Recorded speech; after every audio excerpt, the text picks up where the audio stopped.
Olá, muito boa noite para você. O entrevista coletiva de hoje é sobre emergência climática. Em Belo Horizonte não chove há 130 dias, em uma estiagem recorde das últimas 6 décadas. Em Porto Alegre, o mês de maio foi marcado por enchentes históricas, que deixaram a capital do Rio Grande do Sul debaixo d'água.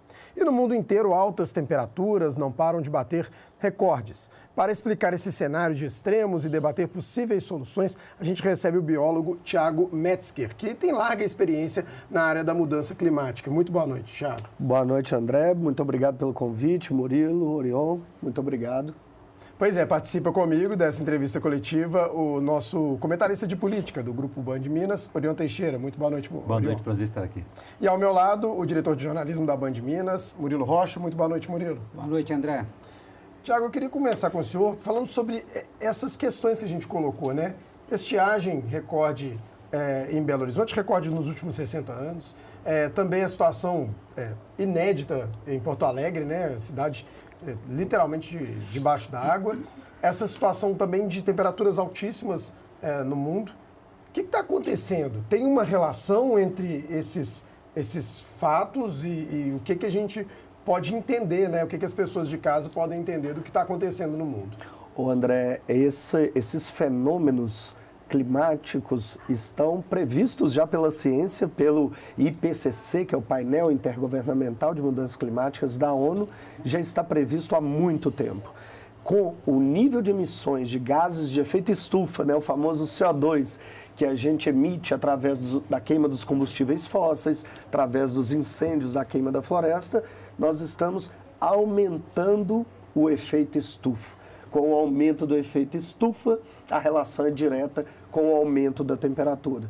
Então, a temperatura média aumentando, nós estamos aumentando agora a frequência de ocorrência de eventos climáticos extremos, como o que você citou. Tiago, pois é, você falou que isso é previsto há muito tempo, mas a gente está sentindo, vamos dizer, na pele isso mesmo, tem uns 2, 3 anos, é isso mesmo?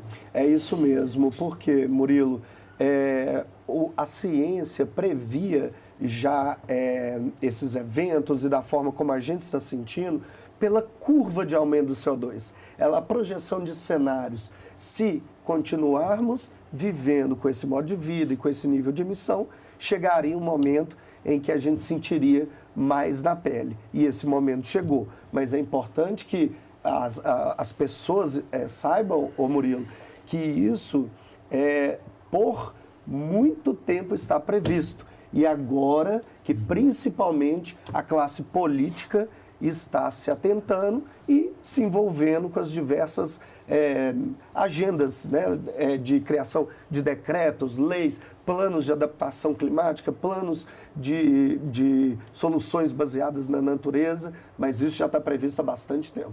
Professor, a gente sabe que a escassez de água, com o excesso, a abundância de água pode provocar desastres, né?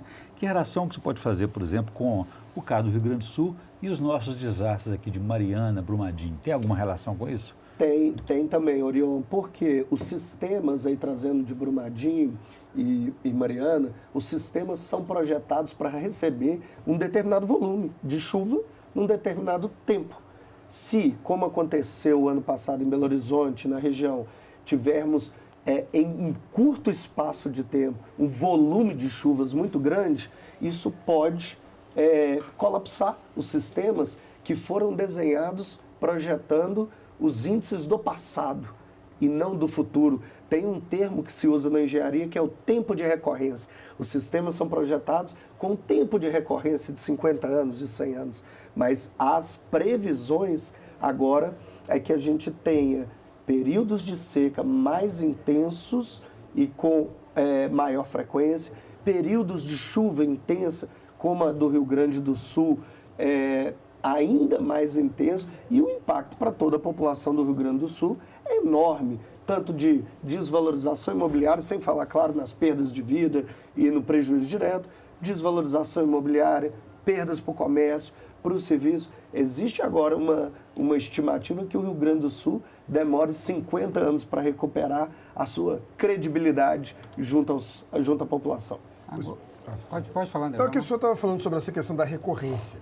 E eu me lembro nesse período das notícias do que estava acontecendo no Rio Grande do Sul, especialmente em Porto Alegre, de uma cidade que convivia muito com o risco, né?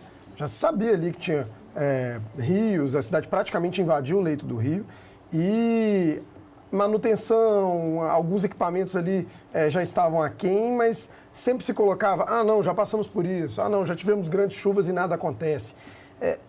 Teve isso, assim, a cidade meio que já se acostumou com o risco e por isso não se precaviu da maneira como deveria? Ô André, na minha opinião, houve negligência. Houve negligência porque de um sistema de bombas e de um sistema projetado para minimizar o impacto de uma inundação estava defasado. Bombas que não ligaram. Então, iria com certeza diminuir o grau de impacto que houve. Mas o impacto iria ocorrer, porque o volume de chuva que Porto Alegre recebeu naquele curto espaço de tempo é uma coisa que era para acontecer de 300 em 300 anos, talvez de 500 em 500 anos, e nós sabemos que aconteceu há 60 anos atrás. Ou seja, a frequência tende a aumentar com o aumento médio da temperatura. Agora, Tiago, queria te perguntar o seguinte, a gente vê essas notícias o tempo inteiro, principalmente nós jornalistas consumimos muita notícia, mas a população também é exposta a muita notícia, inundação na Alemanha, temperatura recorde na Europa, nunca o inverno foi tão quente, a gente vê a todo momento notícias assim, recentemente saiu uma que até 2050, por exemplo, o Brasil teria áreas inabitáveis, gerou uma polêmica se era um sensacionalismo ou não.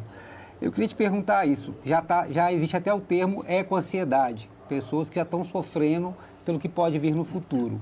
A minha pergunta há um sensacionalismo nessas notícias sobre o clima ou, de fato, estamos caminhando para algo catastrófico em nível mundial?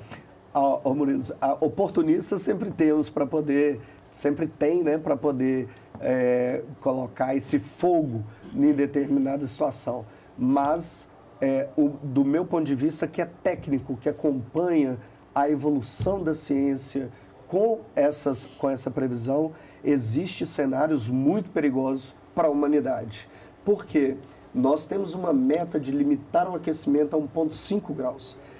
E com isso a gente já teremos eventos climáticos extremos, porque nós já temos, só que Você fala a média mundial de temperatura, não pode subir mais que 1,5. 1,5, exatamente. Porque se passar de 1,5, esses eventos, eles realmente vão se tornar catastróficos e a gente perde o controle. Ecoansiedade, Murilo, eu acho que é um termo para uma parte da população que tem condições de enfrentar bem uma onda de calor, que tem condições de, se houver uma inundação, não sair de casa. Mas eu traria um termo para a gente debater, que é o da justiça climática. Por quê? Vamos olhar aqui, próximo da gente, o Morro das Pedras. Então, você pensa o Morro das Pedras com que é já uma área de risco geológico, recebendo um volume de chuva enorme, num curto espaço de tempo. Como que ficam essas pessoas que moram 5, 10 pessoas dentro de um barracão de 1 cômodo, 2 cômodos? E um detalhe, essas pessoas foram as que menos contribuíram para a mudança do clima, porque o modo de vida delas não emite carbono. É muito diferente de países industrializados, como a própria Inglaterra, durante a Revolução Industrial, que emitiu muito CO2 para a atmosfera. Tanto que hoje ela é obrigada a compensar em várias situações. Mas o termo justiça climática veio para trazer muito esse ponto. Quem menos contribuiu, eles chamam, quem tem uma menor pegada de carbono, hoje é quem sofre mais com os eventos climáticos. Só para não perder um ponto aqui, você falou dessa questão de 1,5, que seria a meta, não pode passar disso, mas pelas projeções, pelo como a gente tem, como está sendo o desenvolvimento econômico mundial, pelo nosso modo de vida, qual que é a projeção? A gente chegaria esse 1,5 a mais aí da temperatura quando? Ô Murilo, é triste afirmar, mas estivemos na COP28 ano passado em Dubai e eu estive agora em julho num comitê científico da ONU na Alemanha e pelos cálculos e pelos reportes que todos os países se comprometeram a fazer anualmente, hoje eu te diria que vamos passar de 1,5 graus. Mas quando? A projeção de 2050, são vários cenários, 2050, 2100, mas as reduções, as iniciativas que os países estão tendo ainda não é suficiente para limitar o aquecimento a 1,5 graus, como todos se comprometeram ao assinarem o Acordo de Paris. A gente sempre responsabiliza a ação humana para essas mudanças climáticas, né? Os eventos estão ficando mais fortes ou a Terra está ficando mais vulnerável? Orion, eu diria que os eventos estão ficando mais fortes, porque como biólogo, né, e darwinista que sou, eu sempre reporto para as pessoas quando falam assim, mas nossa, nós vamos acabar com o planeta. Orion, a Terra tem 4,6 bilhões de anos. Várias espécies já foram extintas, outras surgiram. A Terra, há 1 bilhão de anos atrás, era muito diferente, era muito mais quente, era muito fogo, era só gelo. Então, a nossa ação, ela vai tender a prejudicar o nosso estilo de vida, o nosso modo de vida e desviar recursos fundamentais de uma saúde, de uma educação, de uma habitação, para questões que a gente poderia evitar, ou pelo menos poderia prolongar esse ciclo. Para a Terra, isso não faz a menor diferença. O senhor citou essa questão política, né, dos países terem se comprometido a emitir menos gases de efeito estufa, a tentar conter, né, essa questão do aumento da temperatura. Em que pé que a gente está nisso? Porque sempre que a gente lê, país tal desrespeitou, não cumpriu, não assinou, o acordo não foi para frente, enfim. Então, o que a gente pode ver? Tem alguém liderando, tem alguém bem nessa história ou é algo que realmente desanima e preocupa? Ô André, a ONU hoje existe um acordo, né, existe uma convenção quadro das Nações Unidas pela mudança do clima, do qual 196 países de todo mundo faz parte. Esses 196 países assinaram o Acordo de Paris, né, que aconteceu, onde várias metas foram colocadas e limitadoras. No início, isso não foi cumprido de forma nenhuma, mas agora começa-se a ter o que eles chamam de ambição climática. As pessoas os países, né, tenderem a ter mais responsabilidade perante suas metas. Mas como o Murilo perguntou, hoje, se for ver a contabilidade hoje, climática do CO2, nós ainda estamos bem, ainda frágeis perante a situação. Aí, em termos de oportunidade, André, o Brasil vai sediar a COP30 o ano que vem, em Belém. A COP é a convenção das partes, onde os 196 países sentam na mesa e deixam ver o seu número, quero ver o seu número e deixam ver o seu número. Então, sanções econômicas podem ocorrer, sanções políticas podem ocorrer para aqueles que não cumprem.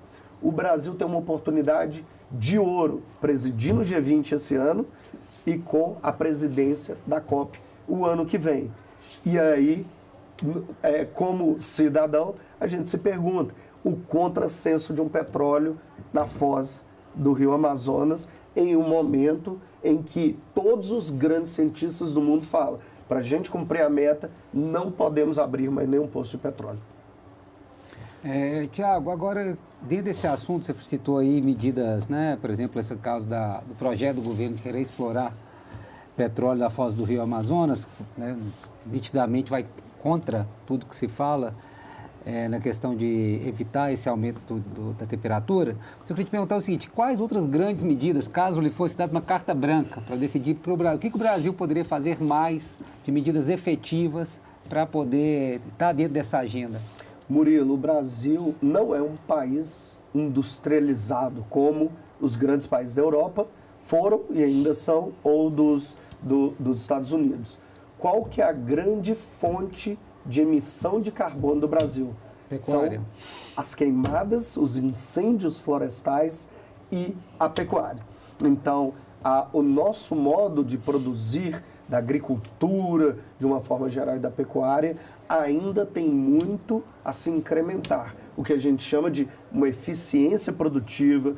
Existe hoje um portfólio de projetos, Murilo, dos grandes cientistas do mundo, o Carlos Nobre, Paulo Artacho, são grandes cientistas que trabalham sobre a mudança do clima há mais de 30 anos, há mais de 40 anos. E já existem soluções. O que temos que quebrar são as grandes barreiras. São as grandes barreiras, em alguns momentos, de financiamento para uma mudança de uma matriz energética e, em alguns momentos, de postura frente a uma situação. Mas, hoje, do Brasil, incêndio. O que precisa fazer para você controlar incêndio hoje? Aumentar, além da conscientização, fiscalização. Onde a conscientização não chega, onde você tem muita grilagem, lá nos altos amazônicos, fiscalização, fortaleça as instituições como o IBAMA, o Instituto Chico Mendes, coloque mais fiscais, aumente a sua governança, que você vai tender a diminuir os incêndios. Treinamento e capacitação para as brigadas também, né? Muito bem. Professor, nós estamos num debate eleitoral intenso, a gente está ouvindo todos os candidatos a prefeita, né? O país todo está nesse momento aí. E boa parte dos municípios estão sujeitos a inundações. Como evitar esses danos, né? E essa vulnerabilidade? E essa ideia de cidade sustentável, o que é isso? É mais planejamento, mudança no plano diretor? O que pode encaixar nesse debate? Acho que a sua colocação é perfeita para o momento, Orion, porque em vários fóruns as pessoas perguntam, gente, se já tem solução, se sabemos o que vai dar, o que precisa fazer? Cobrança, precisa de apelo popular, precisa que as instituições, as associações cobrem dos nossos governantes essa agenda climática. Como que você hoje, tendo uma consciência socioambiental e climática de tudo que está ocorrendo, você tem condições de apoiar um candidato que não entende ou não acredita na mudança do clima. E hoje o conceito, Orion, de cidade sustentável, que é muito trabalhado desde a Eco 92, hoje é de cidades resilientes. Resiliência significa aumento da capacidade de absorver o impacto, de minimizar o impacto para as pessoas. Por quê? Se a gente tiver uma chuva completamente extemporânea, como que eu evito que a Cristiano Machado, que todo ano nós temos problema ali em frente ao Minas Shopping, prejudique tantas pessoas? Nós temos que aumentar a resiliência das cidades. Como? Com projetos de soluções baseadas na natureza, é um conceito que se trabalha, e a substituição de uma infraestrutura cinza que a gente tem hoje por uma infraestrutura verde. Temos bons exemplos já sobre isso. Vamos fazer o seguinte, a entrevista coletiva faz um rápido intervalo e volta em 3 minutinhos com a reta final. Não saia daí.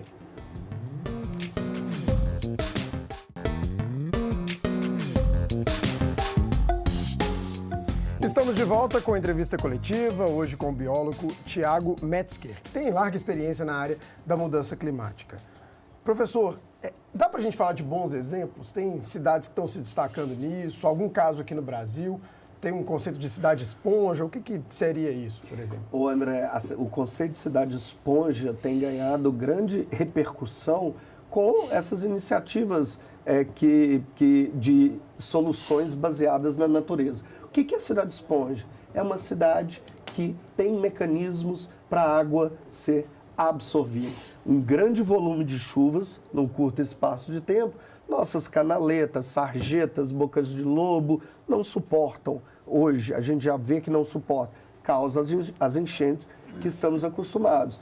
Quando você começa a trabalhar alguns conceitos, jardins drenantes, outros conceitos como as famosas bacias de acumulação, você começa a ver a cidade em vários mecanismos para, primeiro, não deixar a água se acumular e outra coisa, não deixar a água dar velocidade, ter velocidade. Porque quando nós temos a velocidade com grande volume de água, e aí a catástrofe é muito maior. Hoje nós temos várias iniciativas, André, pelo Brasil. O grande destaque hoje está na China, com a cidade esponja, trabalhando todos os projetos para infiltração, percolação e diminuição da velocidade de água. Mas no Brasil, nós temos grandes projetos hoje sendo trabalhados em Fortaleza, em Salvador, em Belo Horizonte, começou-se a chamar a atenção com os refúgios climáticos, mas existem hoje em Belo Horizonte propostas para a gente criar mais mecanismos drenantes da água de chuva para poder minimizar o impacto. Perfeito. Ô, professor, vejo que o senhor tem um certo otimismo e nós jornalistas, como o senhor Orion, temos um pessimismo. Quando eu olho para Belo Horizonte, o senhor está falando de bons exemplos aqui na cidade, mas Belo Horizonte chegou agora a um número que tem mais veículos do que o número de pessoas registradas na cidade. Nós temos aí com 2,5 milhões de veículos, incluindo motos, ônibus, enfim, e veículos de passeio. O que se pode fazer numa cidade como essa para tentar reverter de forma a ter impacto? Porque o senhor falou do abrigo, como é que chama? Refúgio climático. Refúgio climático, com todo respeito da prefeitura, mas botou um chuveirinho lá, uma árvore e um banquinho, e gastou mais de 200 mil para aquela obra. Enfim, aquilo ali eu acho que é para chamar atenção para um problema, mas não é que não vai mudar a realidade nenhuma. Pensando no município de Belo Horizonte, qual que seria uma obra assim, de impacto que causaria realmente uma mudança de direção nesse caminho que a gente vem seguindo? Ô Murilo, especificamente para Belo Horizonte, do meu ponto de vista, são 2 impactos que devem ser mitigados para o aumento da resiliência. Primeiro é do risco geológico. Nós temos em Belo Horizonte várias áreas com risco alto de deslizamentos. Então nós temos que, primeiro, os relatórios já estão feitos, nós sabemos onde está o gargalo em Belo Horizonte. Desde 2016 foi quantificado as emissões da mobilidade, que eu gostaria de depois trazer novamente, e dos locais, né? O Dom João VI, aqui o próprio Morro das Pedras, a Ventosa também ali nas proximidades. Então, primeiro, risco geológico. Tem como a gente, através da engenharia e até utilizando os recursos da Agenda Verde, tirar o risco? Não, não tem jeito. Então, tira as pessoas. Não podemos deixar as pessoas numa área de risco que é há décadas identificada e que nós estamos sob a possibilidade de maiores eventos climáticos. Então, esse é o primeiro. O segundo são as enchentes, como que a gente citou na Cristiano Machado. Projetos de melhoria da drenagem urbana é fundamental para o aumento da resiliência. Mas nós estamos falando de adaptação. É como a gente se adaptar a um futuro que tem uma previsão mais catastrófica. Mas existe um ponto, Orion, que também é super importante, que é da mitigação. E aí surge a mobilidade. Resolver a transição, então, agora a onda é carro elétrico. Não adianta substituir, nós não vamos resolver o problema da mobilidade, substituir todos os carros a combustível fóssil por carro elétrico, porque a gente continua tendo o mesmo número de carros. E o carro elétrico, nós temos que também tomar cuidado com a matriz que produz as baterias, que são oriundas de uma atividade também minerária e que tem toda uma cadeia associada, né? Então também temos que tomar cuidado. A questão do descarte também, né? E depois a questão do resíduo também é muito importante. E a mobilidade, então, tem todo um modal, é uma transformação. Professor, gostaria de ver o seu comentário sobre a transposição do Rio São Francisco, o impacto que isso possa causar, porque é uma governança que envolve o governo federal, os governos estaduais envolvidos e os governos municipais. Que governança vai decidir o uso dessa água, se o consumo humano é prioridade, se é a hidrelétrica que vai precisar para esses carros elétricos, né? Enfim, e também sobre a cobrança do uso da água. Muito bem, Orion. A Política Nacional de Recursos Hídricos determina que o uso prioritário da água é para abastecimento humano. Esse é o uso prioritário da água. Nós precisamos fechar as torneiras, às vezes com atividade industrial, para priorizar o abastecimento humano. A transposição do São Francisco, convenhamos que é um projeto de cunho social de grande relevância. porque leva água para populações que não tinham acesso à água. Claro que no meio disso podemos falar de corrupção nessa construção, podemos falar de todo esse mecanismo, mas o projeto para levar água é de uma importância de grande relevância. Qual que é a relação dela com a mudança do clima? Quando você faz a transposição, você muda o regime de um rio que é de uma dimensão continental, né, no Brasil. E aí você aumenta a fragilidade do rio. Com a mudança climática, períodos de seco mais prolongados e com pouca recarga de chuva, principalmente no semiárido, o rio tende a ser prejudicado. Se ele está prejudicado, não adianta a transposição, porque não vai ter água para levar para a transposição. Então, nós precisamos ter agora um cuidado com a transposição para pensar em períodos. Porque se aqueles canais secam e ficam muito tempo expostos ao sol, perdemos o dinheiro. Perdemos o dinheiro.